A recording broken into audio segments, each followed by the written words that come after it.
No, nada, seguros. No damos por visto y ya, nos quedamos de problemas. Sí, exacto.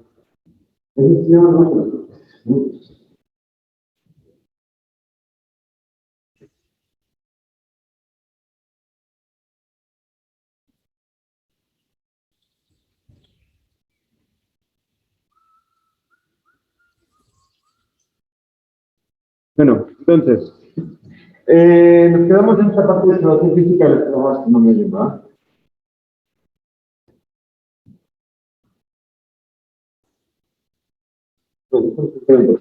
No importa. Entonces, la exploración física de la estenosis aórtica.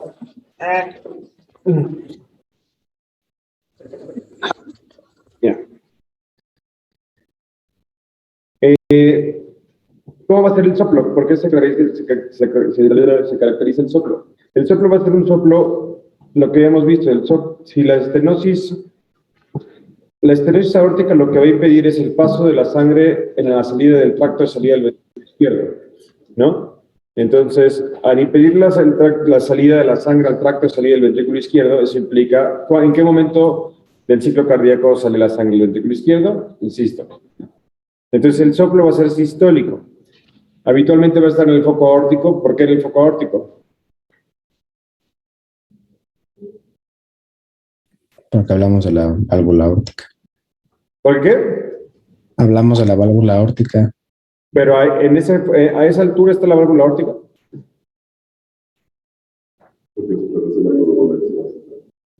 Exacto. En realidad se traduce más bien porque el foco es ahí porque en ese sentido y en esa dirección va el flujo de la estenosis, el flujo en el tracto de salida del ventrículo izquierdo, ¿no?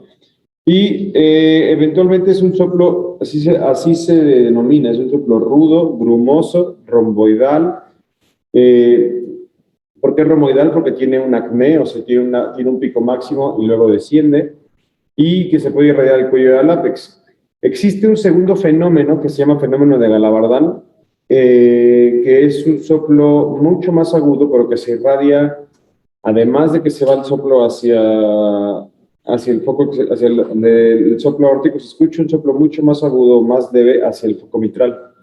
Existe también de la misma manera datos a la auscultación que nos va a hablar de severidad, ¿no? O sea, no es lo mismo tener un soplo eyectivo que ocupe toda la sístole, que solo sea protomesosistólico, otro que sea holosistólico, o inclusive que borra el segundo ruido. Cuando la estenosis es tan importante que ya borra el segundo ruido, ya nos habla de una estenosis mucho más severa, y solo por la auscultación nosotros podríamos decir con una gran exactitud de que esa estenosis es de grado moderado a severo. Las otras alteraciones que podemos encontrar es el desdoblamiento paradójico del segundo ruido. ¿A qué se refiere esto con el desdoblamiento paradójico del segundo ruido? Yo había visto que era como dura mucho la fase de eyección, o sea, es que como que se alenta, Ajá. eso iba a ocasionar que como que se encimaran los ruidos. Y entonces, Entonces no se iba a escuchar un segundo ruido porque pues, justamente se estaba alentando la eyección. ¿y a qué se refiere con esta parte que es paradójico?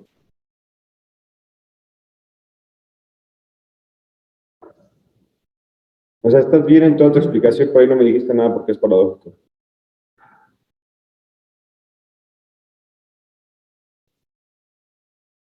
O sea, en qué momento se desdobla el segundo ruido? Normalmente. En el cierre de las válvulas. Por eso, ¿pero en qué momento? ¿O haciendo qué se desdobla el segundo ruido? ¿Dónde? Durante la inspiración. A la inspiración profunda se desdobla el segundo ruido y es un desdoblamiento fisiológico. El desdoblamiento paradójico del segundo ruido se refiere a que de forma normal el segundo ruido está desdoblado y cuando inspiras profundo se vuelve único.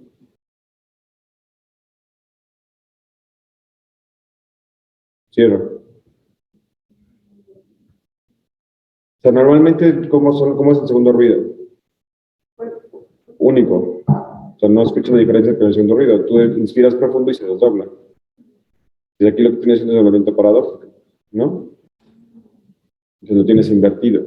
No es inspiración profunda. Inspiración profunda se unifica y normal se desdobla, ¿no? La presión de pulso disminuida. ¿Por qué la presión de pulso está disminuida?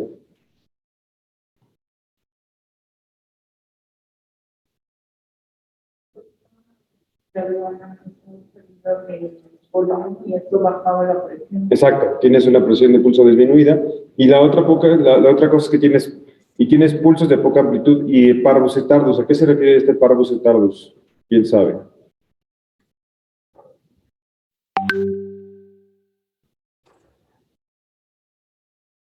¿Nadie sabe? Entonces, ¿a qué el pulso parvus et tardus se refiere a esto? Cuando viene la salida de la sangre del ventrículo izquierdo, ¿no? Entonces, viene la sangre, el ventrículo izquierdo, viene la salida del punto máximo y hay un retraso en la transmisión del pulso del punto máximo del soplo a lo que se siente el punto máximo del pulso a nivel carotídeo. Y ese retraso, dependiendo de qué tan separado, qué tanto tarde en llevarse a cabo ese retraso, si se fijan, la presión aórtica no está a la misma altura de la presión del ventrículo izquierdo, ¿no? O sea, la presión máxima del ventrículo izquierdo está aquí y la presión máxima en la aorta está acá. ¿Y por qué es mayor la presión del ventrículo izquierdo que de la aorta? ¿Quién me dice?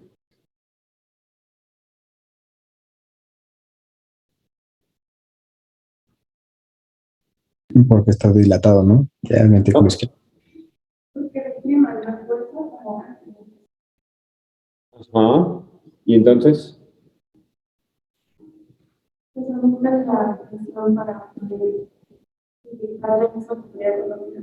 Exacto.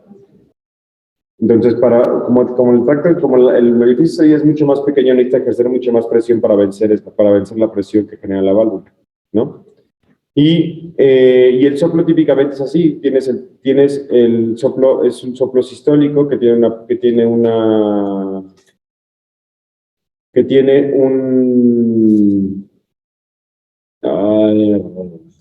acné, dependiendo de qué tan tardío sea ese acné, va en relación a el grado de estenosis, ¿no? A la palpación lo que vamos a encontrar es un choque de la punta sostenido y que se desplaza de manera inferior, en sentido inferior y lateral, o sea, se va hacia abajo y hacia la parte lateral. ¿Y por qué un choque de la punta sostenido? ¿Qué pasa con el tiempo de eyección del ventrículo izquierdo? Se alarga. ¿No?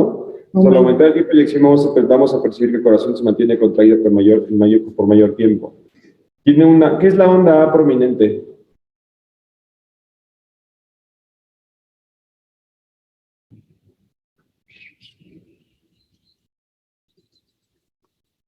Muy bien.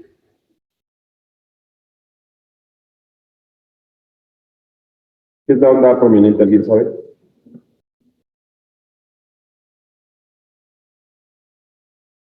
¿No?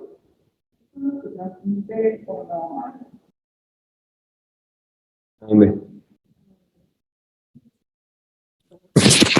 ¿Sería la contracción de la aurícula antes del primer ruido de ese uno? No. No, Estefanía, no es eso. A ver, se transmite.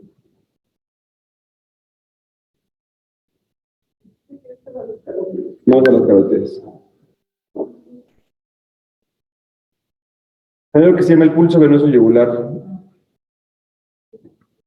¿Quién quiere explicarnos el pulso venoso yugular? No hoy, porque no se lo van a saber la próxima clase. Yo, ¿Quién yo? Samuel. Ok. Perfecto, Samuel.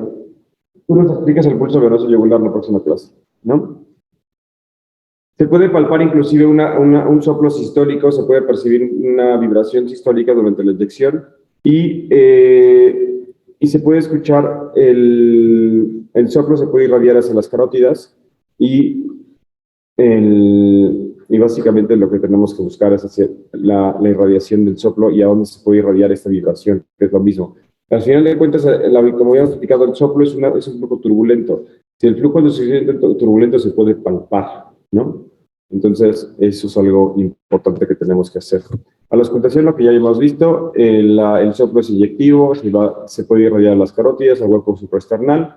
Si termina, la terminación antes del segundo ruido nos ayuda para determinar la gravedad, ya que si el soplo borra el segundo ruido, nos habla de estenosis moderada a grave. Y el soplo se disminuye y se escucha menos cuando hay una disfunción importante del ventrículo izquierdo, porque el ventrículo izquierdo no tiene fuerza para generar esa presión, ¿no? En la radiografía de tórax, la verdad es que no vamos a encontrar básicamente nada, más que una aorta desenrollada, y cardiomegalia solamente cuando el corazón ya está insuficiente, ¿no? Cuando ya está dilatado.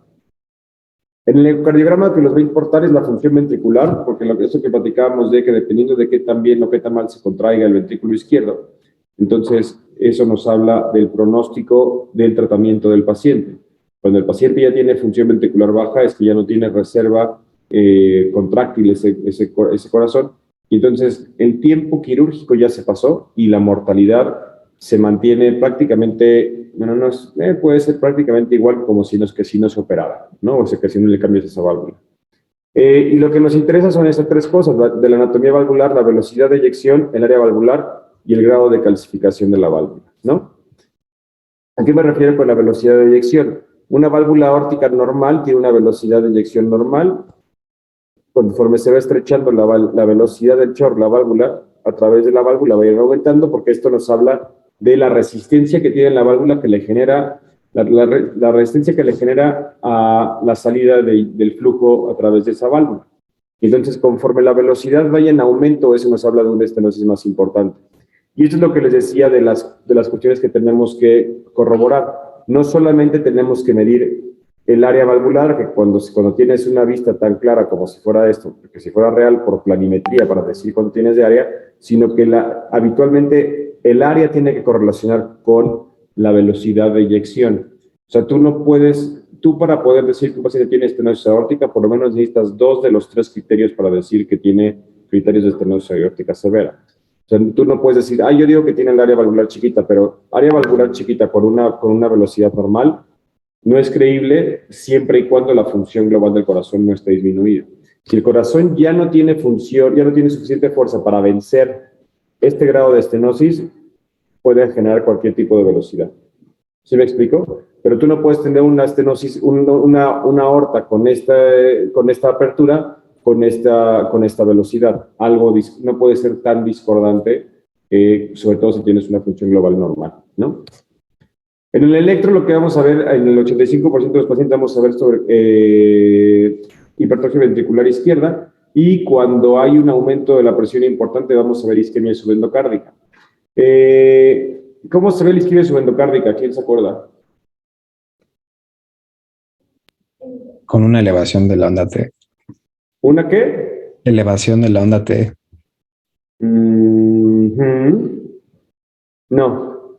Si hubiera una lesión ya subendocárdica, sería una depresión del segmento ST. Pero yo dije isquemia subendocárdica. Por eso No, sería no, una onda T picuda.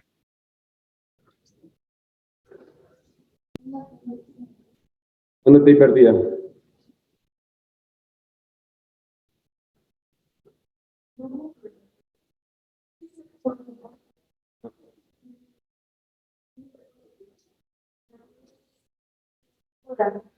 ¿Invertida? Endocárdica, la T circular, isquemia subendocárdica, la T invertida. Y en menciones al revés. Lo tengo aquí en mis notas. ¿Le puedes dibujar? Pero estos pulmones,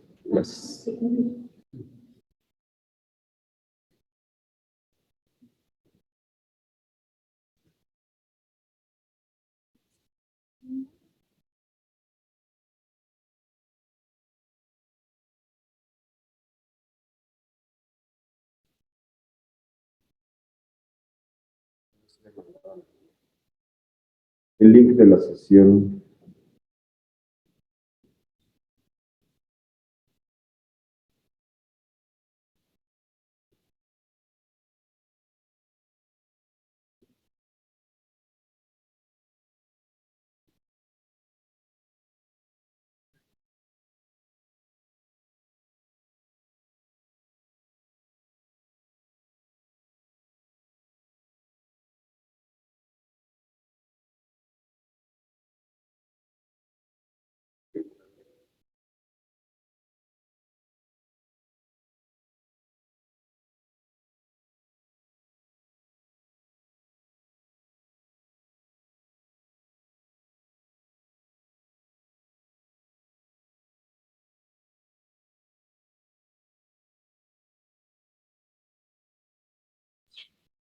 Solo aumenta la duración, ¿no, Doc? ¿Por? Bueno, leí que no se invierte la repolarización, simplemente se alarga. ¿Cómo, qué dijiste de la repolarización? Cuando se invierte es en una subepicárdica.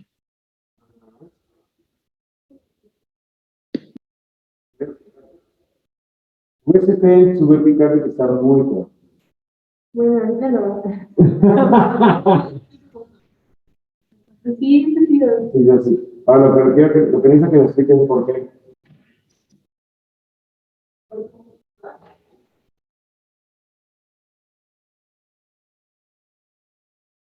¿Qué veríamos datos de isquemia o lesión subendocárdica en la estenosis aórtica? Por la mala perfusión. Pero, ¿por cuál mala perfusión? O sea, el hecho Si el endocardio no se perfunde por las coronarias. pero está hipertrofiado. ¿Eh? Pero está hipertrofiado aún así. ¿Y? Pues es más difícil que llegue.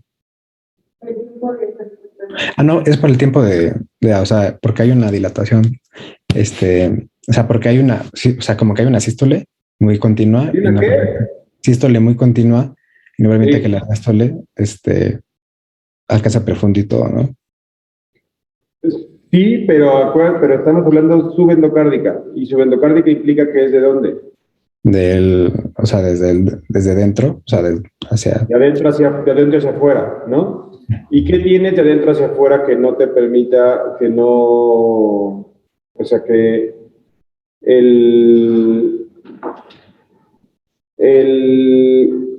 o sea, ¿qué es lo que sí? O sea, técnicamente sí tienes razón, pero ¿qué es lo que pasa? O sea, ¿por qué tiene que ver con el tiempo, tiene que ver con el tiempo sistólico y tiene que ver con qué más? ¿Qué hablamos del tamaño de la cavidad? Disminuye. ¿Y qué pasa con la presión adentro de esa cavidad? Aumenta, porque tiene que aumentar mucho la presión para poder vencer, ¿no? Entonces, al aumentar el estrés de la pared del ventrículo, eso te va a generar un tejido que no se perfunda de forma adecuada, ¿no? Porque te va a competir la presión, o sea, te va a competir la presión subendocárdica, la presión endocárdica te va a competir con la presión epicárdica. ¿Sí me explico o no? Acuérdense que la perfusión es por gradiente de presión. Si la presión dentro de tu ventrículo es muy alta y el gradiente de presión en el cual se perfunde y es mayor lo de adentro lo de afuera, la perfusión de afuera hacia adentro va a ser menor. ¿Sí o no? ¿Sí me explico o no me explico? A todos mis amigos en casita. Sí. Sí. Ok.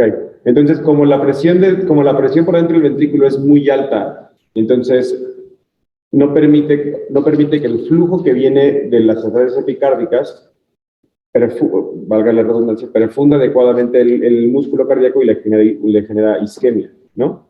Sobre todo cuando la válvula está muy apretada. Entonces es normal, bueno, no es normal, simplemente es un dato además en el electro de que te confirma que un paciente puede tener una hipertrofia importante, ¿no?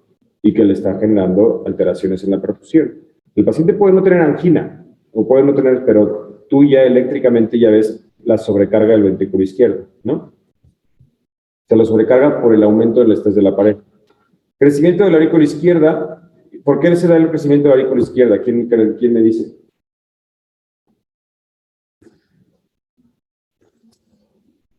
¿Quién levantó la mano allá después del 2? No, ay, híjole. ¿No? ¿Nadie? ¿Por qué crece la aurícula izquierda? ¿Qué Porque tiene que había ver la aurícula izquierda con el ventrículo izquierdo? porque le da como igual una presión, pero es como de soporte, o sea, algo así he visto. Que, o sea, como que lo ayuda a que, o sea, hay una parte que como de soporte que lo está ayudando, y entonces el hecho de que llega un punto en el cual esta presión como de soporte ya no lo puede seguir ayudando, entonces empieza a dilatarse para ayudarlo más, pero no se puede. Algo se había visto. Pero no sé cómo se llama. Ahora, ok, te voy a replantear, no me contaste lo que quería, pero está bien. Te voy a replantear la pregunta. Ven, dilo. ¿Qué tal que lo dices? Ya me ahorro la pregunta. Porque, bueno, está la estenosis aórtica. Sí. Entonces necesita pasar sangre hacia arriba, pues, hacia la aórtica. Necesita vaciar el ventrículo. Entonces, como pues, está esa estenosis, el drenado, o sea, el líquido, bueno, la sangre, perdón, no puede salir correctamente ¿De dónde? del ventrículo. Ajá. Entonces, como tiene que vencer esa fuerza, y la crece, que pues no es tan fácil que dé la resistencia. Entonces, Pero ¿qué tiene que ver la presión en la aurícula? ¿Cuándo la aurícula vence la presión del ventrículo?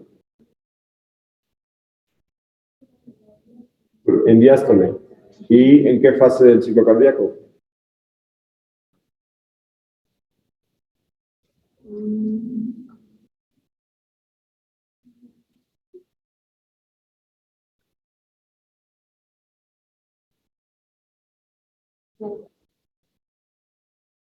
¿En qué fase del ciclo cardíaco vence la presión de la aurícula izquierda, la válvula auriculoventricular? Llenado, rápido. ¿Llenado qué? Rápido. Y o sea, ¿después de qué fase? Después de la sístole, ¿no? Por eso, pero ¿en qué fase? Después de la relajación isovolumétrica, exacto, ¿no? Entonces, después de la relajación isovolumétrica que el ventrículo lleva la presión a 0 idealmente, ¿no? Porque está relajado y no tiene volumen, en teoría, ¿no? Entonces se vence la presión de la aurícula, de las válvulas auriculoventriculares y se abre la válvula, ¿no? Entonces, eso desmiente un poco tu teoría, Justin. O sea, no estás mal, pero no estás bien. ¿Cuál fue la pregunta original? ¿Por qué hay crecimiento de la aurícula izquierda y aumento del riesgo de fibrilación auricular, que es a lo que se refiere mi flechita hacia FA? Bueno, es para evitar también que las presiones, o sea, haya como un regreso venoso, ¿no? Flujo retrógrado. ¿Pero qué tiene? Pero ¿cuál flujo venoso? No, O sea un flujo que- retrógrado. O sea, al final del día, si el ventrículo izquierdo está hipertrofiado y tiene una presión mayor, la aurícula tiene que tener aún mayor para poder expulsar bien el contenido sin que haya un flujo retrógrado. Volvemos al mismo punto. Estás hablando igual que Justin, pensando en diástole. En diástole la presión del ventrículo izquierdo es 0. Si la presión del ventrículo izquierdo no llegara lo suficientemente bajo, no vaciarías la aurícula y el paciente se congestionaría nada más por tener la presión aumentada del ventrículo izquierdo, lo cual no sucede.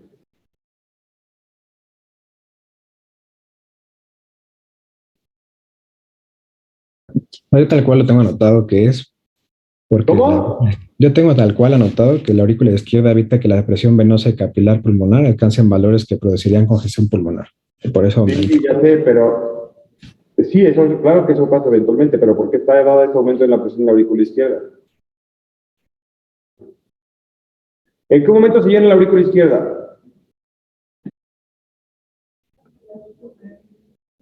por En aumento sí, de la se llena la aurícula izquierda.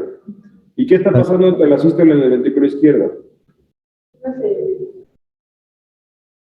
En sístole, ¿qué pasa en el ventrículo izquierdo? no contrayendo. Ok. El vaciamiento del ventrículo izquierdo se da por ¿Por qué se da el vencimiento del ventrículo izquierdo? O sea, ¿por qué vence ¿por qué sale la sangre del ventrículo izquierdo? Por gradiente de presión. ¿Qué presión tiene la aurícula izquierda? La aurícula izquierda.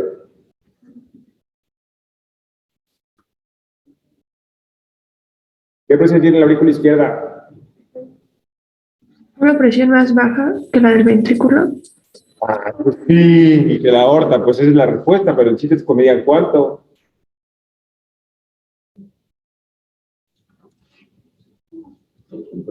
¿Eh?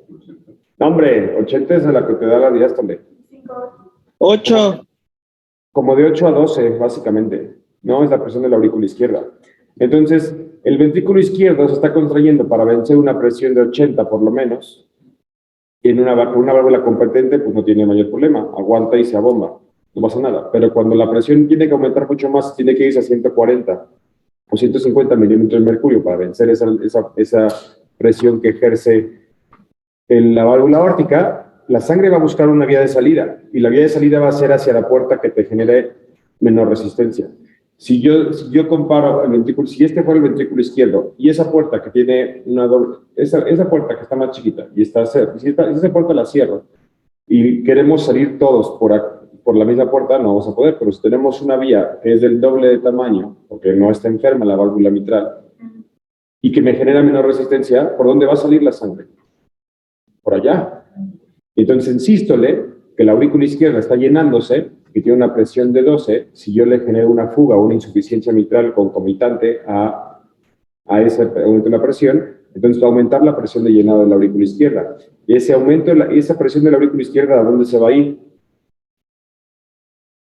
A la parte De pulmonar. las arterias pulmonares, y las arterias pulmonares al pulmón, y lo que va a condicionar que el paciente tenga un aumento en las presiones, que tenga sobrecarga pulmonar, que tenga, ¿cómo dijiste, Rodrigo? Que se me fue la palabra ahorita. Congestión pulmonar. Congestión pulmonar, gracias. Porque está llena de agua la aurícula, llena de sangre esa aurícula en sístole. Y ese aumento de la presión de la aurícula izquierda se transmite hacia atrás, porque la aurícula tampoco va a poder vencer no va a vencer la presión del ventrículo izquierdo, por lo menos no en sístole. Cuando termine la sístole, sí la va a vencer. ¿Ok? ¿Sí o no?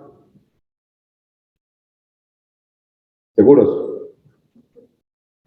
Entonces, lo que vamos a ver nosotros en un cateterismo, que es la parte del diagnóstico, es esto, ¿no? Nosotros tenemos que medir la presión del ventrículo izquierdo, ¿no? Contra la presión de la aorta contra la presión del ventrículo izquierdo. Y si nosotros encontramos un gradiente de presión mayor a 40 milímetros de mercurio entre la presión que ejerce el ventrículo izquierdo contra la que tiene la aorta, eso nos confirma el diagnóstico de estenosis aórtica severa. Pero para hacer esto necesitamos meter un catéter al ventrículo izquierdo y poner un catéter en la aorta. La versión sencilla es ponerlo en el ventrículo izquierdo con la arteria femoral, ¿no? Que el gradiente debe ser prácticamente igual, ¿no?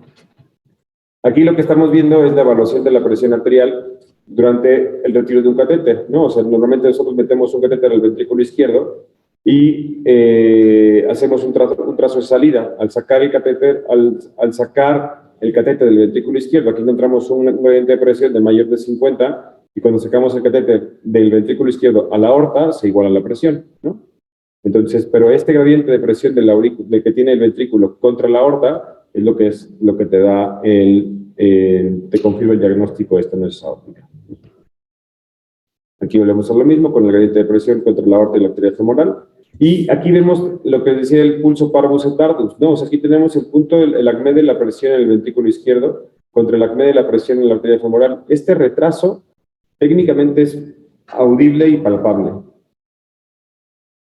¿Por qué audible y palpable? Porque el fenómeno es auditivo y palpable, ¿no? O sea, tiene que escuchar un retraso entre cuando se escucha el punto máximo del pulso cuando se siente el punto máximo del pulso. ¿Sí, hasta aquí? ¿O no? O sea, pero va a ser audible solo si no es tan grave, ¿no? ¿Cómo? ¿Va a ser audible siempre o solo si no es tan grave? No te escuché, perdóname. Y si va a ser audible siempre o solo... El soplo puede ser silente. El soplo puede ser silente dependiendo de varias cosas. Habitualmente, si el paciente tiene alguna alteración pulmonar, o sea, sobre todo que tenga EPOC, que tenga aumento del diámetro entero posterior, va a ser muy difícil escuchar, pero pues porque el tórax en tonel o el tórax lleno de aire dificulta que se escuche cualquier ruido. Pero sí puede ser silente. ¿No? Por tomografía lo que nos interesa confirmar es la calcificación de la válvula aórtica. Ahora que ha entrado mucho en moda el uso de la tomografía, entonces sí hay valores de grado de calcificación de la válvula aórtica que son sugestivos de estenosis aórtica, nada más por el valor de grado de calcificación. Otra cosa que nos importa es la dilatación de la raíz aórtica, y esto nos va a servir para planificar el tratamiento. ¿A qué me refiero esto? La verdad es que lo que necesitamos para nosotros planear un tratamiento quirúrgico es ver qué tan factible es que el paciente tenga, uno, accesos vasculares adecuados, y dos, que tenga una anatomía adecuada para que se pueda poner una válvula en esa válvula aórtica, sobre todo si el plan es que sea percutáneo. La quirúrgica, pues nada, se abre y se pone como tiene que ser y se sutura. Pero la válvula percutánea se mete a presión, entonces tienes que tener suficiente calcio en esa válvula para que se quede anclada la válvula en ese sitio. La resonancia magnética, la verdad es que no está indicada en la estenosis aórtica, a menos que no tengas eco. Y la evolución de la enfermedad de la estenosis aórtica, como les había dicho, es es una enfermedad continua que tiene periodos de latencia y que tiene un promedio de enfermedad entre 10 y 15 años. En ese periodo de 10 a 15 años, lo que le da tiempo al corazón es de crecer y de hipertrofiarse y de ir generando los cambios que vemos a largo plazo en la estenosis aórtica. La enfermedad, el chiste del tratamiento de estos pacientes es encontrar a los pacientes cuando están en enfermedad arterial, cuando tienen estenosis aórtica moderada y en que lleguen a grave. O sea, más bien que lleguen, no es grave y es severa. Mientras el paciente se mantenga asintomático y tú lleves al paciente de una estenosis moderada a una estenosis severa de forma vigilada y encuentres el tiempo óptimo de cirugía o de cambio valvular, ese es el mejor pronóstico que le puedes ofrecer al paciente, porque prácticamente le disminuyes la mortalidad a ese paciente porque le vas a evitar la falla cardíaca, ¿no? O sea, mientras el corazón tenga suficiente fuerza, entonces lo vas a mejorar. Y la pregunta es, bueno, ¿y por qué me tengo que esperar a que llegue a severa si ya sé que está en moderada? ¿Por qué no se opera cuando esté en moderada y no me tengo que esperar a que esté severa? ¿No? Que sería la lógica. Si ya sé que va a llegar en ese punto, porque la progresión puede ser muy lenta. Entonces, y acuérdense que de lo que hablábamos principalmente con las válvulas es lo que tenemos que ofrecer es el mejor tratamiento al paciente y a mayor durabilidad y la que tenemos que controlar es la durabilidad de las válvulas. Las válvulas percutáneas ahorita tienen una durabilidad entre 10 a 15 años. Y las válvulas quirúrgicas, las válvulas mecánicas tienen una duración entre 25 y 30 años. Y las válvulas biológicas tienen una duración entre 15 y 20 años por cirugía. Y las endoprótesis por cateterismo tienen una duración entre 10 a 15 años. Entonces, sí, la durabilidad de la válvula es un tema importante porque, como se los dije la vez pasada, nadie se quiere someter a una segunda cirugía, ¿no? O sea, nadie quiere que le abran el ilioacal en 2 ocasiones. Entonces, sí tienes que ofrecerle el mayor, ¿cómo se llama? El mayor, se me fue la palabra, beneficio al paciente, ¿no? Entonces, riesgo-beneficio, someter a un paciente con estenosis aórtica moderada que no sabe si va a progresar ni en cuánto tiempo va a progresar, puede ser mucho más mórbido y no le ofreces, o puede ser de mayor riesgo cuando la estenosis ya está cerrada de forma importante, ¿no? Y lo que les decía, esta parte que es lo que tenemos que evaluar en los pacientes y darle seguimiento. Cuando tú encuentras un paciente que tiene estenosis aórtica moderada o ligera, lo que tienes que hacer es encontrar su velocidad de progresión, ¿no? Entonces, le tienen que hacer un eco y cuando el área disminuye 0.12 centímetros por año o la velocidad aumenta más de 0.32 metros por segundo por año, tienes una progresión rápida, ¿no? O sea, porque es un valor predictivo para decir que esa válvula se va a cerrar pronto. Todo lo que sea por abajo de eso, o inclusive lo que puede ser abajo de 0.05 centímetros cuadrados por año, le pueden dar tiempo y lo pueden vigilar por años, ¿no? O sea, no tienen que hacerle nada siempre y cuando el paciente se mantenga asintomático, ¿no? Esta es la parte, esta es la supervivencia libre de eventos, cuando la velocidad y la razón por la cual no se opera a los pacientes antes de que tengan una estenosis aórtica moderada o severa. La progresión libre de eventos en pacientes que se mantienen con la velocidad máxima del ventrículo izquierdo, la velocidad máxima es esta que les decía que genera el orificio de la válvula, ¿no? Cuando se mantiene abajo de 3 metros por segundo, la verdad es que la sobrevida libre de eventos es arriba del 80% a 5 años, ¿no? Entonces realmente estos pacientes no tienes que hacer nada, ¿no? Cuando se mantiene abajo, cuando empieza a declinar la velocidad entre 3 y 4 ya empieza a disminuir, porque ya te está hablando de mayor severidad, y evidentemente cuando está arriba de 4, pues ya la supervivencia libre de eventos a 2 años ya es menor al 50%. Entonces, por eso es que cuando encuentras a alguien con una velocidad entre 3 y 4, que ya está entre severa y entre moderada y severa, ¿no? Y que tiene algunos otros datos, tienes que empezar a considerar o ver en qué momento la cambias, ¿no? Evidentemente, a mayor velocidad, pues la sobrevida es menor, ¿no?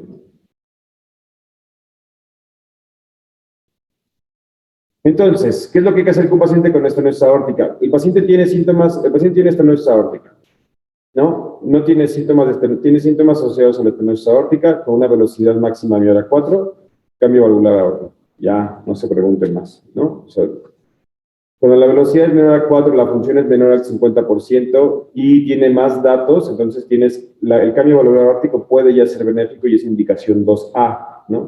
Acuérdense que en las guías las indicaciones se dividen en 1, 2, 2A, 2B y 3, ¿no? ¿Qué significan esas? ¿Se acuerdan? ¿Lo saben?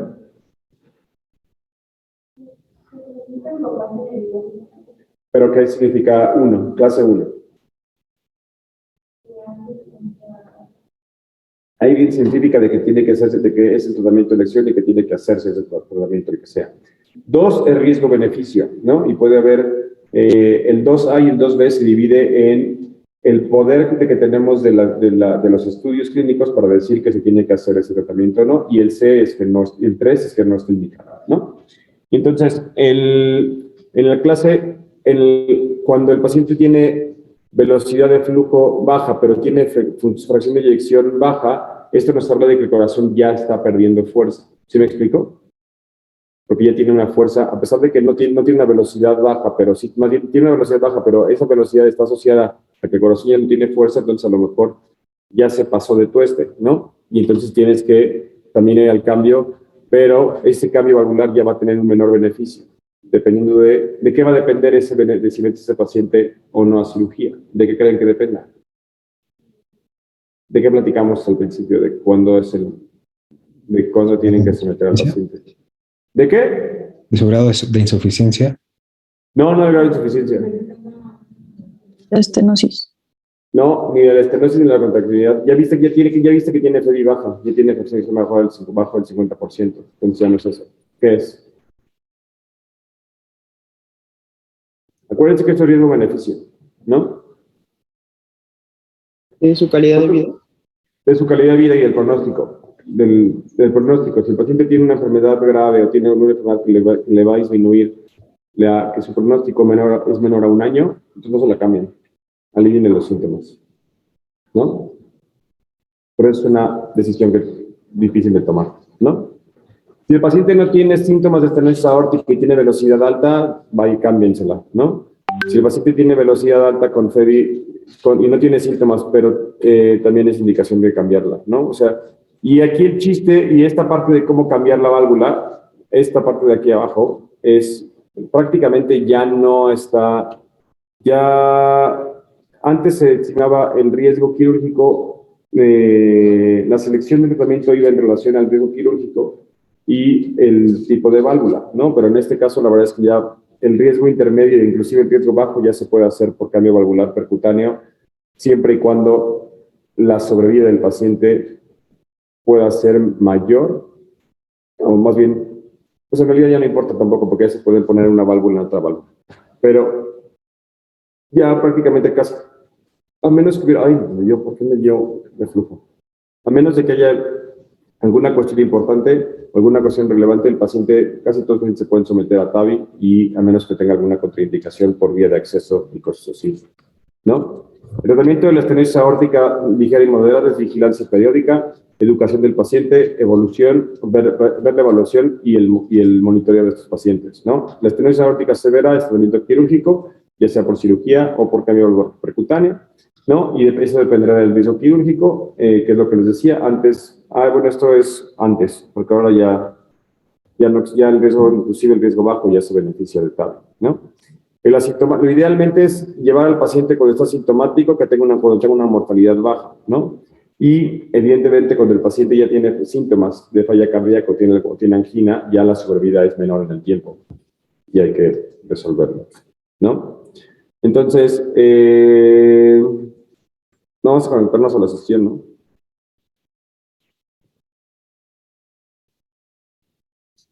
¿Les mando el link? ¿O lo quieren ver por aquí? No. Como quiera, doctor. Si quiere ¿Qué pasa con proyectarlo. esta duda? Entonces, Sí. Es por la regurgitación y es por lo que nos tiene que explicar Samuel.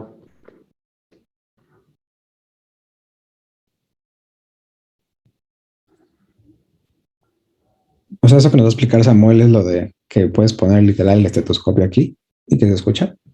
No, porque eso es lo que tú escuchas es... ¿Cómo?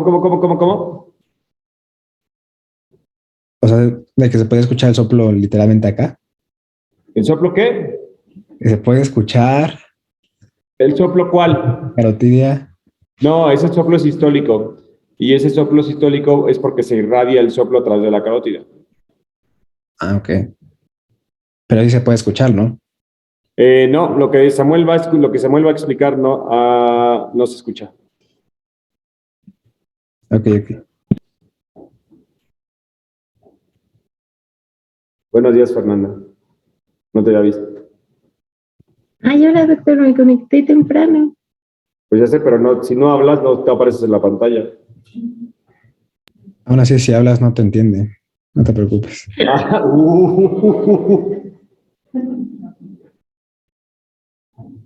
Ya te dije, tienes que articular mejor. Hay que abrir la boca al hablar. Gesticula. ¿Qué sentidos son? Puta madre. Ah, doctor, tenía una duda. No, ya se acabaron las dudas. Muy chiquita. ¿Qué pasó? Bueno, es que en la tromboembolia venosa profunda el tratamiento serían anticoagulantes, ¿no? Pero si los anticoagulantes no funcionan, ¿hay una operación quirúrgica para eso? ¿Hay una qué? Como un procedimiento quirúrgico para remediar la trombosis venosa profunda.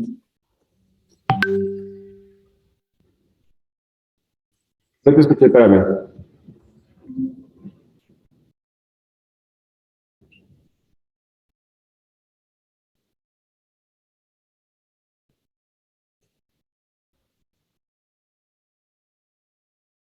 Van a querer que les mande la...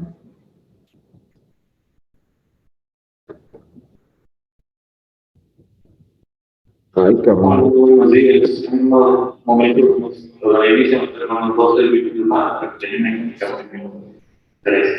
Yo creo que está mejor así porque si tienen alguna duda, me pueden preguntar en vivo y a todo color y ya vemos. No estoy seguro de sabérsela responder, pero me pueden preguntar lo que quieran. Sí, así está mejor, doctor.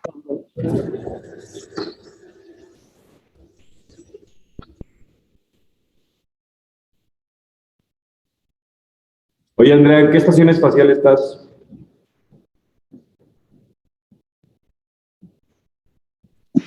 La verdad, quién sabe. Está varada. ¿En cuál? Está varada en el espacio, doc. No saben dónde está. Ah, no, bueno. Está bien. sea, ¿tú crees que está padre que yo esté aquí desde las 7 de la mañana y tú estés tranquilito, cobijadito, Samuel, la cobijita aquí en la espalda, no vaya a ser que se me enfríe la espalda? Y A don, veces se gana y a veces se pierde, Doc. imagínese enfermarse, no, pues no. Si uno ya quiere rotar,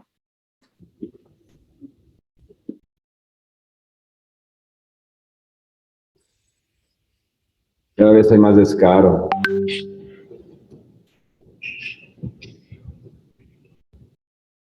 Ya no hay respeto, Samuel.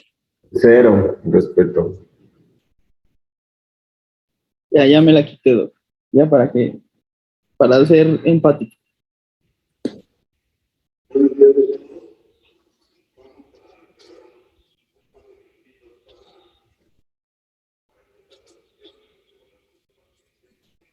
¿Están hablando en la sesión? Porque no se escucha nada.